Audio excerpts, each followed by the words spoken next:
L'Organisation mondiale de la santé a fait savoir que le virus Zika, transmis par la piqûre d'un moustique infecté et qui provoquerait de graves anomalies congénitales, devrait affecter l'ensemble des pays américains, à l'exception du Canada et du Chili. On suspecte le virus Zika, sans jamais l'avoir démontré, d'être lié à des cas de microcéphalie, une anomalie de la croissance de la boîte crânienne du fœtus chez la femme enceinte. Cette malformation est associée au développement incomplet du cerveau. Le Brésil est indiscutablement le pays le plus touché.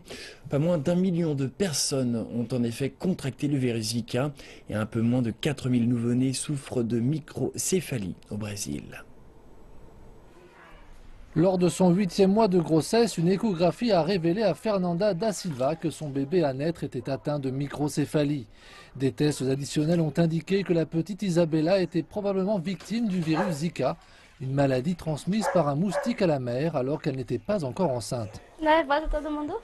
Oui, j'étais très nerveuse, mais j'y étais préparée car on me l'a dit avant même sa naissance. Mais je continue à me demander pourquoi ça nous est arrivé. Subvenir aux besoins très spécifiques mais aussi très chers d'Isabella ne sera pas facile pour sa mère.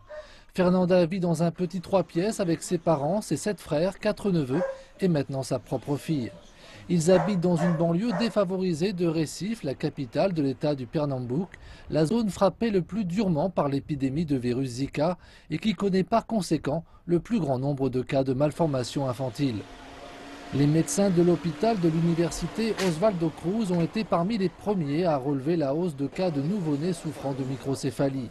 Voir les mères venir trouver ici de l'aide pour leur bébé est devenu habituel. La plupart d'entre elles viennent des zones défavorisées de cet état, là même où le manque d'installations sanitaires permet la prolifération des moustiques. C'est mon 4e enfant et j'ai remarqué qu'il était différent des autres lorsqu'ils étaient bébés. Hector ne sourit pas. Il ne réagit pas quand on l'appelle, à l'inverse de mes autres enfants quand ils avaient 2 mois. Ici, les médecins expliquent qu'il existe une corrélation évidente entre l'exposition au virus Zika et la microcéphalie. Mais ils sont dans l'impossibilité d'en donner la raison. Je suis médecin spécialisé dans les maladies infectieuses depuis plus de 40 ans. Et c'est quelque chose de totalement imprévu. Il n'existe aucune information médicale à ce sujet. C'est des temps très stressants pour nous et pour les mamans. Nombreuses sont celles qui ont des prises de panique et nous avons dû parler à beaucoup d'entre elles. Une équipe de scientifiques a été formée pour étudier ce problème et tenter d'apporter des solutions. De son côté, le gouvernement a financé des recherches dans le but de trouver un vaccin, mais ces 2 mesures n'en sont qu'à leur début. Aujourd'hui, éviter les piqûres de moustiques est la meilleure chose que les femmes enceintes peuvent faire. Le virus Zika est arrivé récemment au Brésil, mais le moustique qui transmet la maladie, l'Aedes aegypti, est bien connu par les services de santé brésiliens et depuis longtemps. C'est en effet le même moustique qui diffuse le virus de la dengue et de la fièvre jaune. C'est pourquoi le gouvernement accentue ses efforts pour le combattre. L'armée a même été mise à contribution pour assister les inspecteurs de la santé dans leur recherche de terrains propices à la maladie. Ce travail est minutieux, en effet, tout récipient contenant de l'eau stagnante peut contenir des œufs ou des larves. Dans cette rue, on compte au moins une personne infectée dans chaque logement.